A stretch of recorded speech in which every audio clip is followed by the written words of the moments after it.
안녕하십니까? 진리의 말씀을 통해 삶의 깊이를 더하는 시간입니다.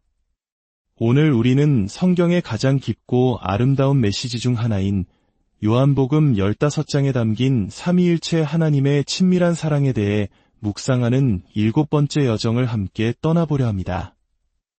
이 깊은 묵상의 여정을 시작하기에 앞서 잠시 시간을 내어 구독과 좋아요를 눌러주신다면 감사하겠습니다. 여러분의 작은 손길이 하나님의 사랑의 메시지를 더 널리 전하는 데 큰 힘이 됩니다. 이 채널을 통해 여러분의 삶에 늘 평안과 은혜가 가득하기를 기도합니다. 수많은 성경 구절 속에서 제 마음을 수십 년간 사로잡아온 구절이 있습니다. 바로 요한복음 15장 9절입니다. 이 구절은 요한복음 17장 26절과 함께 읽을 때 그 의미가 더욱 빛을 발하지만 오늘은 특별히 15장 9절 그리고 그와 연결되는 10절과 11절의 말씀에 집중하고자 합니다. 이 세 구절은 엄청난 영적 힘을 담고 있으며 우리에게 충만한 기쁨을 약속합니다. 오랜 세월 동안 저는 요한복음 15장 9절을 묵상해왔습니다. 그럴 때마다 항상 그런 것은 아니지만 어떤 순간에는 말로 표현할 수 없는 경외감에 휩싸이곤 했습니다. 주님, 이것이 정말 사실일 수 있습니까? 하지만 저는 이것이 진리임을 압니다. 제게 살아있는 깨달음을 주시고 이 진리의 무게를 더 깊이 느끼게 하소서. 수년간 이 말씀을 붙잡고 기도하며 때로는 다른 어느 때보다 더 깊이 그 사랑을 느끼며 경외감에 잠겼던 순간들이 있습니다. 그리고 이 놀라운 사랑의 고백은 11절에서 기쁨이라는 약속으로 기결됩니다. 우리가 흔히 생각하는 기쁨이란 무엇일까요? 어떤 이들은 기쁨을 그저 들뜨고 행복해서 웃고 손뼉을 치는 가벼운 감정으로 생각할 수도 있습니다. 물론 그것도 기쁨의 한 모습일 수 있습니다. 하지만 예수님께서 말씀하시는 기쁨은 그보다 훨씬 더 깊고 근원적인 것입니다. 그것은 우리 존재의 가장 깊은 곳에서부터 오는 평안함과 안정감, 하나님께서 지금 나와 함께 하시며 모든 것이 그분의 선하신 뜻 안에 있다는 깊은 확신입니다. 요한복음 15장에서 예수님이 약속하신 기쁨은 바로 이런 종류의 영혼의 기쁨입니다. 인간의 영혼이 누릴 수 있는 가장 위대한 즐거움은 바로 영적인 즐거움입니다. 그것은 하나님께서 당신 자신을 인간의 영혼에게 드러내실 때 경험하는 것입니다. 성령 하나님께서 성부 하나님의 아름다우심과 성자 예수님의 사랑을 우리 영혼에 비추실 때 우리의 존재는 세상의 어떤 경험과도 비교할 수 없는 깊이로 사로잡히게 됩니다. 저는 사람들에게 이 단순한 원리를 상기시켜주곤 합니다. 우리는 죄가 주는 저급한 쾌락의 소나기에서 어떻게 벗어날 수 있을까요? 그것은 바로 복음이 주는 탁월한 기쁨을 아주 조금이라도 맛볼 때 가능해집니다. 많은 사람들이 죄의 유혹을 거부하고 부정하고 외면하는 데에만 온 힘을 쏟습니다. 하지만 저는 그들에게 초점을 바꾸라고 권합니다. 죄를 거부하는 데 집중하기보다 복음이 주는 탁월한 기쁨을 적극적으로 추구하고 그 안에 깊이 잠겨 보십시오. 예수님은 그것을 나의 기쁨이라 부르셨습니다. 아버지께서 아들을 사랑하시는 방식, 그리고 그 아들이 우리를 사랑하시는 방식에 대한 계시, 이 탁월한 기쁨을 단 조금이라도 맛보는 것이야말로 우리를 저급한 쾌락에서 자유롭게 하는 지속적인 힘이 됩니다. 그저 안 돼라고 외치기만 하고 이 위대한 기쁨의 샘물을 마시기를 거부한다면 우리는 결코 온전한 승리를 경험할 수 없을 것입니다. 자, 이제 요한복음 15장 9절에서 11절 말씀을 더 깊이 들여다보겠습니다. 특히 9절은 그 자체로 강력한 힘을 지닌 말씀입니다. 이 9절에는 성경 전체를 관통하는 가장 역동적인 두 가지 진리와 하나의 중요한 명령이 담겨 있습니다. 이 두 진리는 단순히 하나의 주제가 아니라 마치 하나님의 도서관에 있는 거대한 책의 제목과도 같습니다. 각 진리 안에는 수많은 의미와 깨달음이 끝없이 펼쳐져 있기 때문입니다. 첫 번째 역동적인 진리는 이것입니다. 아버지께서 나를 사랑하신 것 같이 사랑하는 여러분, 하나님께서 하나님을 사랑하시는 방식은 그 자체로 영광스러운 진리입니다. 이는 우리에게 엄청난 힘을 주는 진리이지만 많은 이들이 이 진리를 깊이 묵상하는 데 시간을 들이지 않습니다. 하지만 복음이 주는 탁월한 기쁨, 즉 영혼의 참된 기쁨에 불을 붙이는 가장 중요한 진리 중 하나가 바로 이것입니다. 하나님께서 하나님을 사랑하시는 방식, 그리고 곧이어 두 번째 역동적인 진리가 선포됩니다. 나도 너희를 사랑하였으니.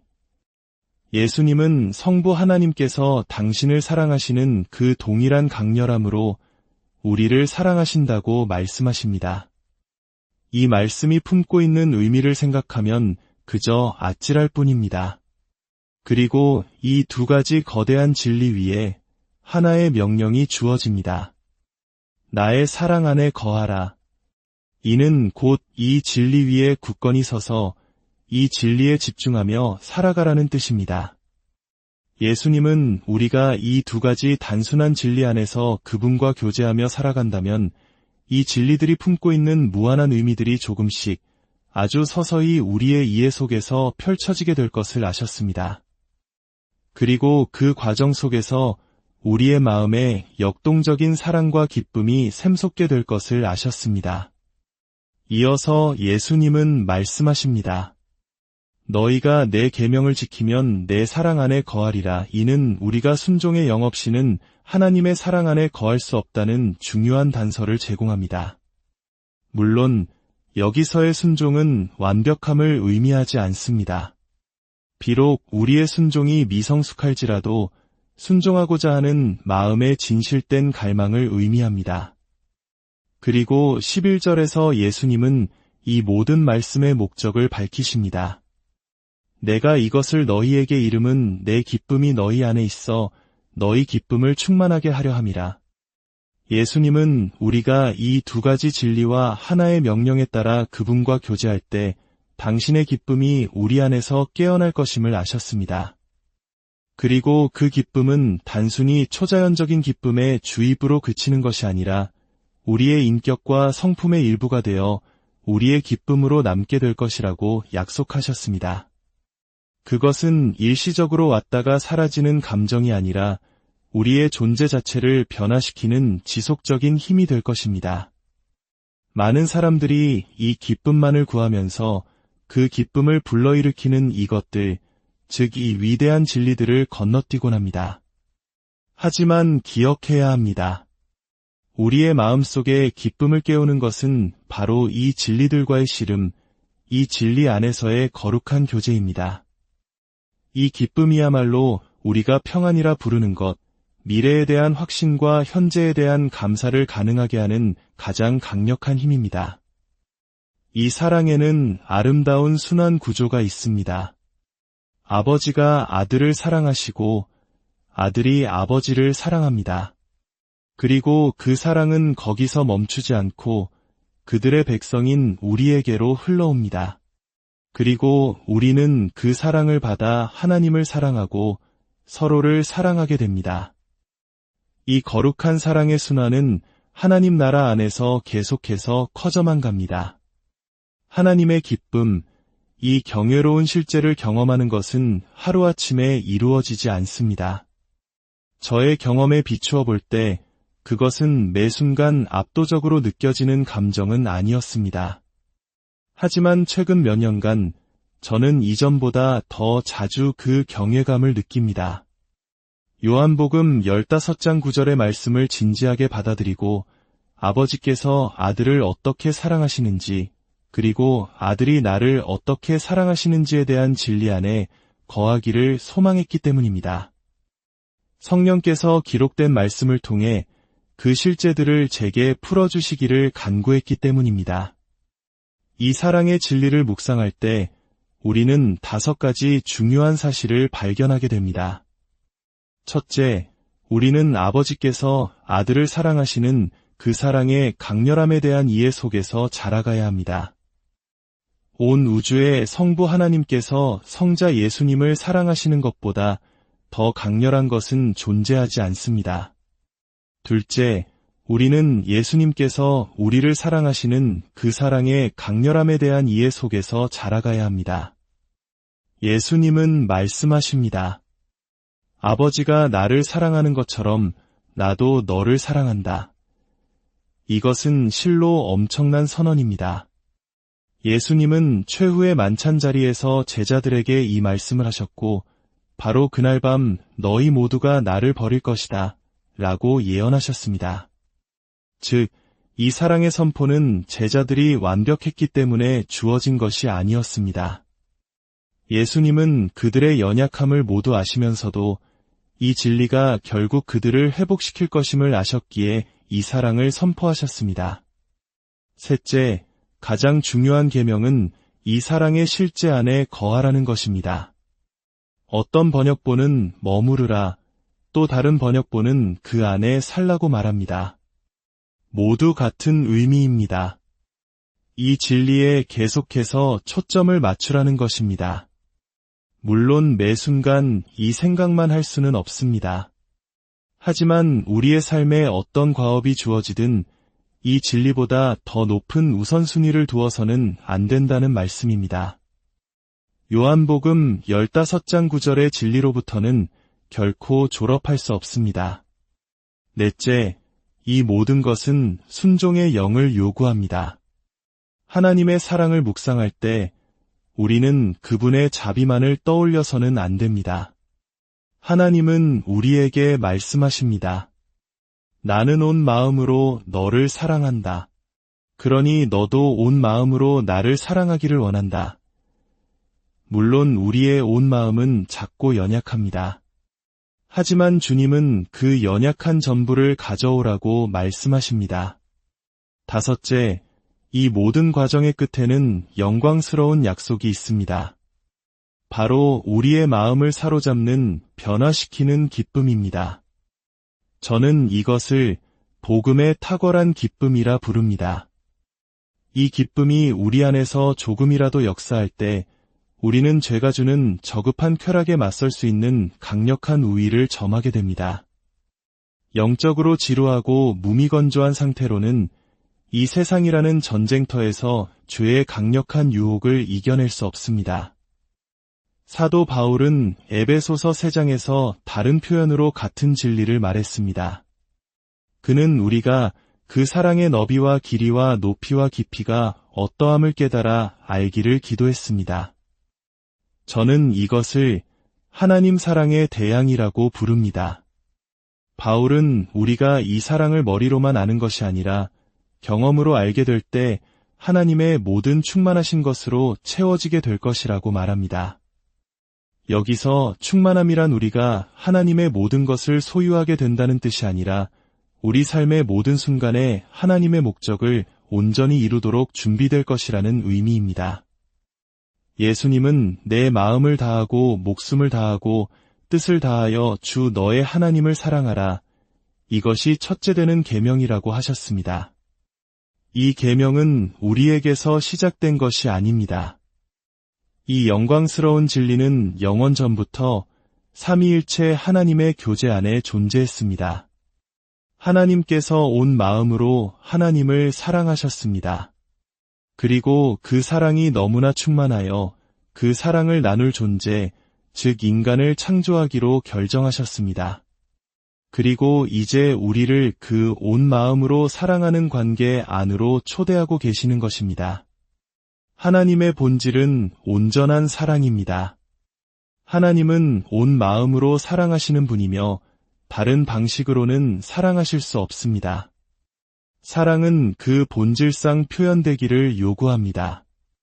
성부, 성자, 성령께서 영원 전부터 나누셨던 그 사랑은 너무나 온전했기에 반드시 다른 이들과 공유되고 증식되어야만 했습니다. 하나님은 외롭거나 부족해서 우리를 창조하신 것이 아닙니다. 그분은 기쁨으로 넘쳐 흘러서 우리를 창조하셨습니다. 이 기쁨을 나눠야만 한다. 이 사랑을 전해야만 한다는 거룩한 열망 때문에 우리를 지으신 것입니다. 이 사랑의 관계에는 5가지 겹쳐지는 표현이 있습니다. 첫째, 하나님이 하나님을 사랑하심. 둘째, 하나님이 사람을 온 마음으로 사랑하심. 셋째, 그분은 우리가 온 마음으로 당신을 사랑하기를 원하심. 넷째, 우리는 하나님의 은혜 안에서 우리 자신을 사랑하기 시작함. 이것은 육신적인 자기애가 아니라 하나님께서 내 안에 투자하신 은혜로운 정체성을 사랑하는 것입니다. 다섯째, 우리는 다른 사람들을 온 마음으로 사랑하게 됩니다. 내가 하나님의 은혜 안에서 나 자신과 평화를 누리는 것 이상으로 다른 사람을 사랑할 수는 없습니다. 내 안에 기쁨이 넘쳐 흐를 때 비로소 다른 사람을 사랑할 에너지가 생깁니다. 예수님은 최후의 만찬 자리에서 2번이나 이 엄청난 말씀을 하셨습니다.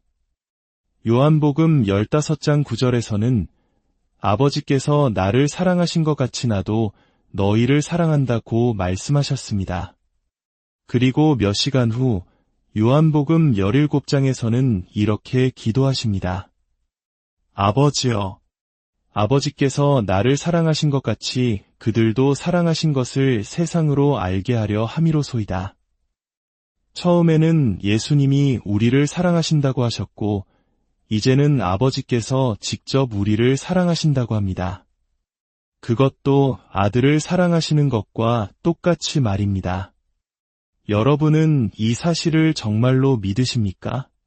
우리는 이렇게 반문할지 모릅니다. 예수님, 당신은 영원 전부터 아버지와 함께 계셨지만 우리는 이제 막 나타나서 넘어지고 실패하기만 하는 존재인데요. 아버지께서 우리를 당신처럼 사랑하신다는 것이 공평한가요? 예수님은 이렇게 답하실 것입니다. 전혀 문제되지 않는다.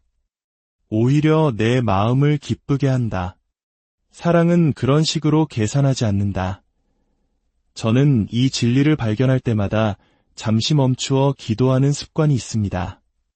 아주 단순한 기도입니다. 아버지, 예수님을 사랑하시니 감사합니다. 제게 더 보여주세요. 예수님, 아버지가 당신을 사랑하시는 것처럼 저를 사랑하시니 감사합니다. 제게 더 보여주세요. 이렇게 잠시 멈춰서 진리를 대화로 가져갈 때 성령께서는 우리에게 기쁨을 느끼게 하십니다. 매번 그런 것은 아니지만 시간이 지남에 따라 그 기쁨은 우리 안에서 자라나게 됩니다. 하나님은 결코 변하지 않으십니다. 이는 하나님께서 항상 충만하게 사랑하신다는 의미입니다. 단 한순간도 하나님은 100% 이하로 사랑하지 않으십니다. 그분의 사랑은 결코 줄어들거나 커지지 않습니다. 언제나 완전합니다. 이것이 우리에게 주는 위로는 실로 엄청납니다. 우리의 영적 미성숙함이 우리를 향한 그분의 감정에 영향을 미치지 못합니다. 하나님은 오늘 우리를 사랑하시는 것보다 10억 년 후의 부활의 완전함 속에서 우리를 더 사랑하시지 않을 것입니다. 지금도 100% 사랑하시고 그때도 100% 사랑하실 것입니다. 우리가 성숙해질수록 그 사랑을 더 많이 경험할 수 있게 될 뿐 그 사랑 자체는 언제나 그 자리에 있었습니다. 사탄은 우리가 하나님의 사랑에 대해 확신하는 것을 원치 않습니다. 우리가 그 사랑의 확신을 갖는 순간 세상의 그 어떤 것도 우리를 막을 수 없기 때문입니다. 그렇다면 이토록 엄청난 사랑에 대한 우리의 응답은 무엇이어야 할까요? 그것은 바로 예배입니다. 주님, 당신은 합당하십니다. 우리가 왕과 제사장이 될 수 있도록 당신은 죽임을 당하셨습니다. 우리가 영원히 당신의 가족 안에서 이 고귀한 지위를 누릴 수 있도록 당신은 그 값을 치르셨습니다. 가장 높으신 분이 가장 낮은 곳으로 오셔서 우리를 가장 가까이 이끄셨습니다. 우리가 그분께 그토록 소중하기 때문입니다. 사랑하는 여러분, 악마는 거짓말쟁이입니다. 우리 앞에 놓인 시련이 너무 커서 감당할 수 없다고 속삭입니다. 하지만 그것은 거짓말입니다. 힘들 수는 있습니다. 고통스러울 수도 있습니다. 하지만 이 사랑의 진리보다 더 중요한 것은 없습니다. 우리 함께 이 진리 앞에 서서 그 사랑 안에 거하기를 결단합시다.